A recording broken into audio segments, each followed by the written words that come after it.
June 8, 1942, 11:47 p.m. The German front line near Krasnodar, southern Russia. The sentries hear it first. Not engines, not the groan of steel. Something else, a sound like wind moving through linen, a whisper too soft to be a machine, too rhythmic to be the night itself. One of the soldiers looks up. There's nothing in the sky. There's never anything. And then the world erupts. The bombs hit within seconds of each other. 2, 3, for detonations walking across the supply depot like footsteps. No warning, no time to run.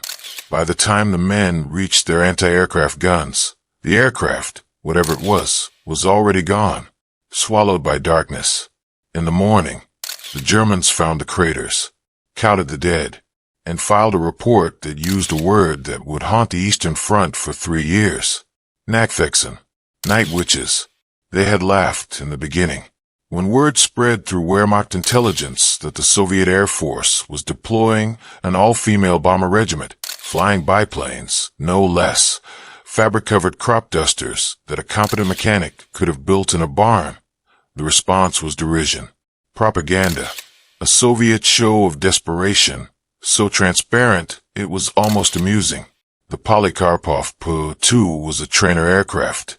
It had been used to teach student pilots since 1928. Its top speed was 94 miles per hour. A modern Messerschmitt Bf 109 could fly nearly 4 times faster. It had no radar, no radio, no self-sealing fuel tanks. The cockpit was open to the sky. In winter, frostbite was not a risk. It was a certainty. And yet, Major Marina Raskova, Soviet aviator, Stalin's favorite pilot, the woman who had flown a record-breaking 3,700-mile nonstop flight across the USSR in 1938, had seen something in that obsolete machine that German intelligence had not. She had requested permission to form an all-female combat regiment in the months after Operation Barbarossa tore the front open in June 1941. Stalin approved it personally. 3 regiments, all women. Navigators, mechanics, armorers, commanders. Every role. Not a single man. Raskova built the 588th Night Bomber Regiment from scratch, recruiting women in their teens and early 20s, students, athletes, factory workers, pilots from flying clubs. She turned them into soldiers. She also taught them how to disappear. The P-2's weakness was, in the hands of these pilots, its weapon. The aircraft flew too slowly for Luftwaffe interceptors to track effectively at low altitude. Modern fighters stalled at speeds above the P-2's ceiling, making high-speed pursuit almost impossible. The biplanes flew below radar detection thresholds, and they flew without navigation lights, without radio communication, in the absolute dark of the Soviet night. The standard tactic that the regiment developed was precise enough to feel surgical. 2 aircraft flew together toward the target. The lead plane swept in first to attract searchlights and anti-aircraft fire, drawing enemy gunners upward and forward. Then it banked away, dragging the searchlights with it. In the window of darkness that followed, seconds, perhaps 10, perhaps 15, the second pilot cut her engine completely. Silence.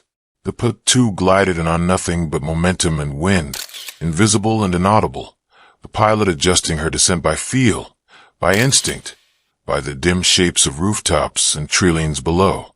She released the bombs by hand, then restarted her engine and climbed back into darkness before the searchlights swung back. Each aircraft flew 8 to 18 missions per night. Some nights, the regiment completed over 200 sorties between them. You can almost imagine what it felt like on the German side, lying in a bunk, listening, always listening, waiting for the sound that would never come in time.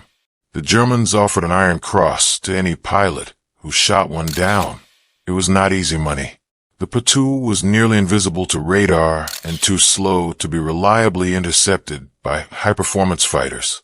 Luftwaffe pilots attempting pursuit in Bf 109s or FW 190s overshot their targets repeatedly. Some German pilots attempted interception at stalling speed, matching the P-2's velocity. only to be confronted with aircraft that could bank and turn in spaces their own machines could not follow into. Occasionally, a night witch was caught.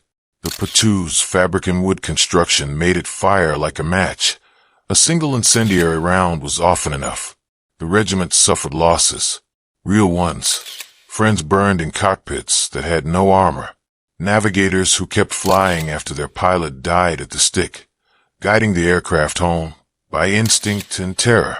But the regiment never stopped flying. Between 1942 and 1945, the 588th Night Bomber Regiment, later redesignated the 46th Guards Night Bomber Aviation Regiment in recognition of their combat record, flew more than 23,000 sorties over the Eastern Front. They bombed supply depots, troop concentrations, rail lines, forward headquarters, artillery positions.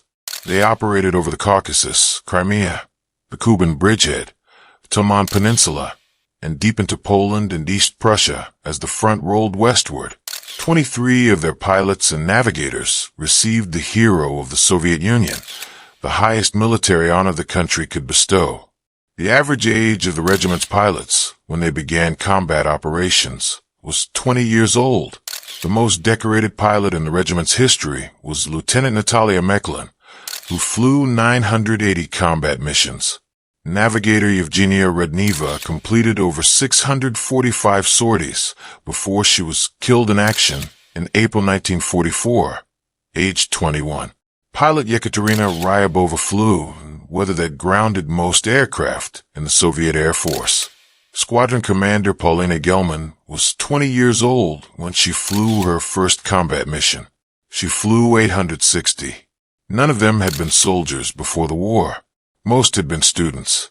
Some had wanted to be teachers, engineers, doctors.